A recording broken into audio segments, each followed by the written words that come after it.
should take it slow.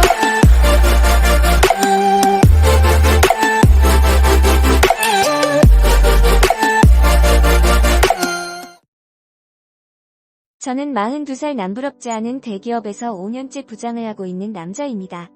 회사에서 다른 업체에 판매를 할 폐유를 만들고 기름을 담을 탱크를 청소하고 그러다 보니 항상 집에는 저녁 10시가 넘어서 들어가게 됩니다. 이렇게 일을 하고 나면 상무님이 가끔 술을 사주시기도 하고 보너스도 챙겨주셔서 그런지 더 열심히 일을 하게 됩니다.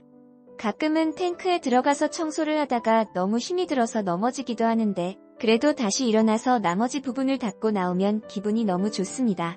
상무님이 저를 보고 열심히 일을 하니까 너무 보기 좋다고 다른 직원들은 그냥 대충 일하다가 퇴근하기를 밥 먹듯이 하는데 저는 주어진 일을 맡은 시간 안에 정확히 해서 제출을 하니 너무 챙겨주고 싶다고 그러셨어요.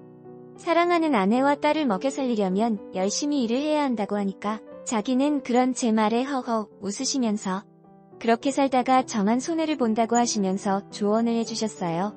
저는 그렇게 살아도 좋으니 그냥 와이프와 딸이 행복했으면 좋겠다고 말하니까 상무님이 저를 보며 혀를 차시더라고요.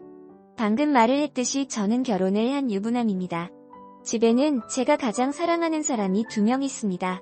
첫 번째는 제가 대학 시절부터 좋아해서 캠퍼스 커플로 무려 2년을 사귀고 졸업한 후에도 그 사랑을 꾸준히 지켜나가 연애 4년 만에 결혼을 한 아내고요.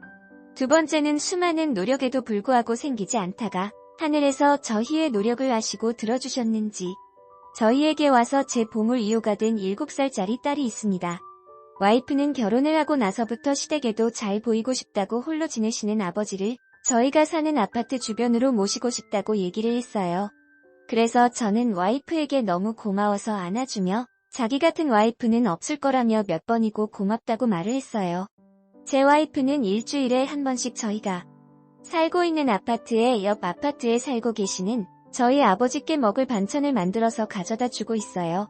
착해도 너무 착한 우리 와이프 때문에 아버지께서 너무 노년에 행복하게 지내셔서 기분이 좋네요. 제가 집에 돌아와서 와이프가 챙겨준 밥을 먹고 잠자리에 들려고 침대로 걸어가는 중에 우연히 침대 옆에 무슨 약이 있는 걸 제가 보게 되었어요.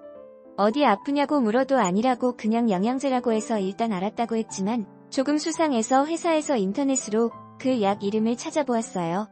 그런데 이상한 게 그 약이 피임약이었어요. 저는 요즘 와이프가 사후 피임약을 먹을 일이 없는데 왜 갑자기 피임약을 먹는 거지 하고 의심이 들기 시작했어요.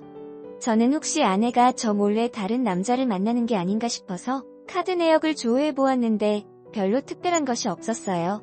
저는 일단 계속 와이프한테는 모른 척하기로 했어요.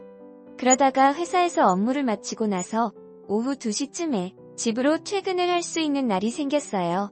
그래서 오랜만에 와이프와 같이 영화를 보기 위해 집으로 갔어요. 차에서 내려서 엘리베이터를 타고 집으로 갔어요. 그리고 번호를 누르고 집 안으로 들어갔는데 와이프가 없었어요.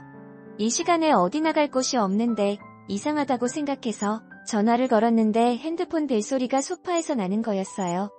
저는 이 사람이 핸드폰도 두고 어디를 간 거야 하면서 아버지는 오늘 뭐 하시는지 궁금해서 아버지한테 전화를 했는데 아버지도 전화를 안 받으시는 거예요. 그래서 도대체 무슨 일이지 하고 아버지 집에 가봤어요. 그런데 아버지 집 문 앞에 다가갔을 때 여자의 신음소리가 들렸어요. 저는 비밀번호를 누르고 살며시 문을 열고 들어가 문이 채 닫히지 않은 안방을 엿보았어요. 그런데 제가 믿을 수 없는 아니 거짓말이라고 믿고 싶은 일이 제 눈앞에서 벌어지고 있었어요. 제가 가장 사랑하는 제 와이프와 저를 낳아주신 제 아버지가 서로 몸을 뒹구르며 침대에서 사랑을 나누고 있었어요. 저는 순간 넋이 나가 손에 쥐고 있던 핸드폰을 떨어뜨렸고 그 순간 그 두 사람은 제가 서 있는 방문을 쳐다보고는 기겁을 하며 방구석으로 숨더라고요. 저는 방문을 열고 들어가 제 와이프를 쳐다보며 지금 이게 무슨 일이냐고 머리끝까지 치밀어 오르는 화를 참으며 떨리는 목소리로 물었습니다. 와이프는 눈물을 흘리면서 바닥만 쳐다보고 있었습니다. 저는 아버지를 분노에 찬 눈으로 쳐다보면서 노려보자 아버지는 자기가 잘못했다고 며느리는 잘못한 거 없다고 하면서 벌거벗은 몸으로 무릎을 꿇고 저를 보며 말했습니다. 저는 일단 그 방에서 나와서 집으로 돌아갔습니다. 화가 너무 치밀어 올라서 의자며 그릇이며 장식장이며 모든 손에 잡히는 것은 다 때려부시고 집어던졌습니다. 저를 따라 집으로 돌아온 와이프가 저를 붙잡고 매달리며 잘못했다고 손이 발이 되도록 빌었어요. 그 순간 유치원에서 돌아온 제 딸이 이런 저와 엄마를 보고 놀라서 울기 시작했습니다. 늦게까지 일을 해서 돈을 벌어오면 와이프와 딸을 위해서 밥도 사주고 옷도 사주고 행복하게 살 줄 알았는데 그렇게 믿었던 내 와이프가 그것도 나를 낳아준 아버지와 불륜을 저지르다니 정말 소름이 끼쳤습니다. 저는 일단 우는 딸아이를 방으로 데리고 가서 재우고 나왔습니다. 그리고 나서 방을 나와서 거실에 무릎을 꿇고 비스듬히 앉아있는 와이프를 보고 나가라고 했습니다. 와이프는 자신이 잘못했다고 하면서 그렇지만 딸에게는 엄마가 필요하다고 하면서 구질구질하게 매달리는데 정말 꼴도 보기 싫어서 집을 나와 다시 회사로 갔습니다. 내가 그렇게 만만해서 그냥 화가 나도 다 참아주니까 지금까지 이렇게 숨겨왔을 겁니다. 제가 결혼을 하고 지금까지 와이프에게 거의 화를 낸 적이 손에 꼽을 정도로 없고 그냥 거의 다 제가 와이프 말에 져주고 그랬는데 그러니까 와이프가 저를 그냥 돈만 벌어다주는 기계로 생각하고 남편으로는 생각을 하지 않은 겁니다. 그렇게 생각을 한 저는 다음날 회사에서 퇴근을 하고 집으로 들어갔습니다. 와이프는 한숨도 못 잤는지 거실 바닥에 앉아 소파에 기대고 있었습니다. 저는 물을 한 모금 마시며 와이프에게 얼마나 됐냐고 물었습니다.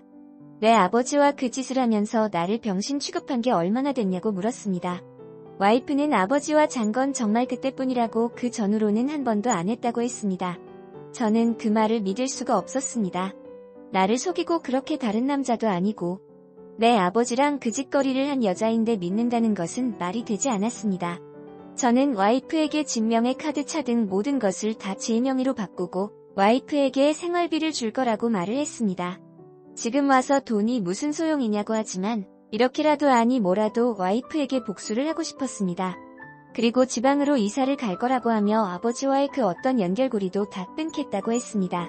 그리고 와이프가 보고 있는 앞에서 아버지에게 전화를 해서 더 이상 얼굴 볼 일 없을 거라고 죽어도 장례식 치를 때에도 얼굴 비칠 일 없을 거라고 하고는 끊었습니다. 그렇게 저희는 고급스러운 아파트 단지에서 녹이 슬어 있고 더러운 때가 묻은 주택단지로 집을 이사를 갔습니다. 사실 제 꿈은 이런 주택에 와이프와 딸과 오순도순 노년을 맞이하고 싶었는데 와이프는 이런 제 꿈이 너무 싫다고 하던 게 기억이 났습니다. 저는 아내에게 한 달에 30만 원의 생활비를 주고 먹을 것과 생필품만 사도록 하게 하였습니다. 이미 다른 남자와 불륜을 저지른 여자이기 때문에 충분히 또 바람을 필 수 있는 여자입니다. 돈을 있는 대로 적게 주고 어디 나가 놀 수 없도록 하기 위해서 최대 30만 원을 준 겁니다. 가장 불쌍한 사람은 제 딸이었습니다. 불륜을 저지른 엄마를 따라서 저와 함께 지방에 내려와 친구들을 모두 잃고 혼자 덩그러니 유치원을 가야 해서 딸만 보면 눈물이 났지만 그래도 저 여자에게 복수를 하기 위해서는 딸도 조금 희생이 필요했습니다. 와이프도 자기 딸이 이런 지방에서 허접하게 유치원을 다니게 될 줄은 상상도 못했는지 매일 딸이 유치원을 가고 나면 식탁에 앉아 울어서 저녁에 들어와 보면 눈이 퉁퉁 부어 있었습니다. 이사를 와서 거의 한 달이 다 됐을 무렵 아버지에게 전화가 왔습니다. 전화를 안 받으니까 계속하셔서 어쩔 수 없이 받아서 왜 전화를 했냐고 물어보니 자신이 잘못했다고 자기가 죽을 죄인이라고 하시면서 우셨습니다. 저는 그런 소리조차 듣기 싫다고 그런 소리 할 거면 끊겠다고 하며 전화를 끊었습니다. 제 부모이기 이전에 제 와이프와 바람을 피고 불륜을 저질렀는데도 제게 전화를 해서 잘못했다고 할 용기가 있었나 봅니다. 저는 전화번호를 바꾸고 아버지 전화번호를 차단했습니다. 그렇게 저는 아버지와의 연을 끊고 불륜을 저지른 와이프와 함께 억지로 살고 있습니다. 딸을 위해서 억지로 같이 살지만 정말 하루하루가 죽을 맛이었습니다.